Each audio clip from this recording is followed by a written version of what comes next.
यह कथा उस समय की है जब समय ने अभी चलना ही सीखा था, जब आकाश और पृथ्वी के बीच कोई सीमा नहीं थी, जब ब्रह्मांड स्वयं अपने अस्तित्व को पहचानने का प्रयास कर रहा था।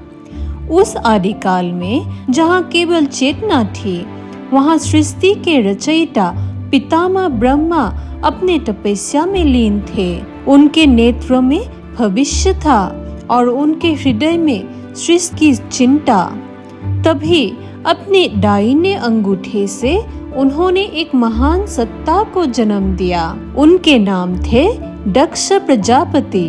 दक्ष जो कर्म के प्रतीक थे, जो आयोजन के स्वामी थे, जो मानते थे कि सृष्टि नियम और विधि से चलनी चाहिए।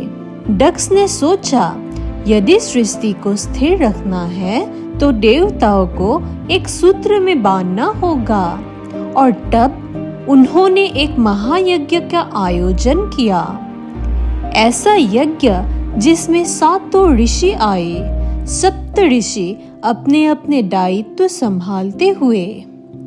कोई मंत्रों का विधान रच रहा था, तो कोई अग्नि को जागृत कर रहा था, तो कोई दिशाओं को शुद्ध कर रहा था। स्वयं विष्णु अपनी योग निद्रा से जागे, ब्रह्मा स्वयं वहां उपस्थित हुए और फिर पूरा ब्रह्मांड वैदिक मंत्रों की ध्वनि से भर उठा। वे शब्द, वे मंत्र ऐसे प्रतीत हो रहे थे मानो आकाश की नसों में बह रहे हो। हर दिशा पवित्र हो गई, हर कण झूम उठा। सृष्टि स्वयं भक्ति में डूब गए। लेकिन जहाँ अहंकार होता है, वहाँ संतुलन डगमगाता है। और तभी यज्ञशाला के द्वार पर एक प्रचंड कंपन हुआ। धरती कांप उठी, आकाश सिहर गया और एक नाम गूंजा, हवा। वो थे महायोगी शिव, जो ध्यान में लीन थे, जो संसार से परे थे। पर 7 ऋषियों के मंत्रों ने उनकी समाधि को भंग कर दिया। शिव के नेत्र खुले और उनके भीतर का क्रोध समुद्र से भी गहरा था। वे यज्ञ भूमि की ओर बढ़े और एक क्षण में वह पवित्र स्थल अस्त व्यस्त हो गया। दक्ष भय से कांप उठे, ऋषि छिप गए, देवता सहम गए, पर विष्णु अधिक खड़े रहे। उन्होंने शांत स्वर में कहा, त्रिपुरारी शांति धारण करो। पर शिव का क्रोध उस समय शांति को नहीं जानता था और फिर 2 महान शक्तियां आमने सामने आ गई। विष्णु बनाम महादेव। उस युद्ध में पूरे ब्रह्मांड कांप उठे, कमल स्थिर हो गए, पंचतत्व मौन हो गए।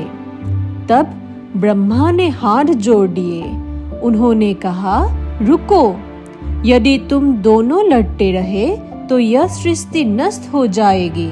तुम दोनों एक हो, एक दूसरे के प्रतिबिंब हो।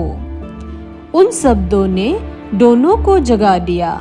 शिव और विष्णु एक दूसरे को नमन करते हैं। ब्रह्मा मुस्कुराते हैं और बोलते हैं, आज से विष्णु होंगे हरि और शिव होंगे हरा, और दोनों जब एक होंगे तो कहलाएंगे हरि हरा।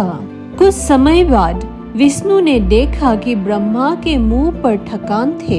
उन्होंने पूछा, प्रभु आप प्रसन्न क्यों नहीं हैं? ब्रह्मा बोले, गोविंद मैं थक गया हूँ। मेरी रचना मुझे ही खा रही है। मेरे पुत्र मुझसे विमुख हो गए हैं और तुम निद्रा में शांति पाते हो। विष्णु ने कहा, समाधान महादेव के पास है। डरते हुए भी ब्रह्मा शिव के पास गए। लंबी तपस्या की, लंबा मौन रखा। तब एक दिन जाकर शिव ने नेत्र खोले और बोले, मैं जानता हूँ तुम क्यों आए हो ब्रह्मा। रचना केवल पुरुष से नहीं होती, तुम्हें चाहिए शक्ति।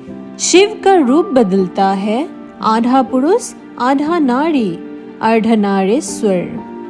जब तक पुरुष और स्त्री स्थिर और गतिशील एक नहीं होते, सृजन असंभव है। आदि शक्ति मुस्कुराई और ब्रह्मा को वरदान मिला।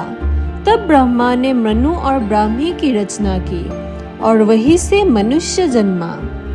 इसलिए हम कहलाते हैं मनुष्य। हर शिव में शक्ति है और हर शक्ति में शिव है। यही जीवन का संतुलन है, यही सृष्टि का रहस्य है।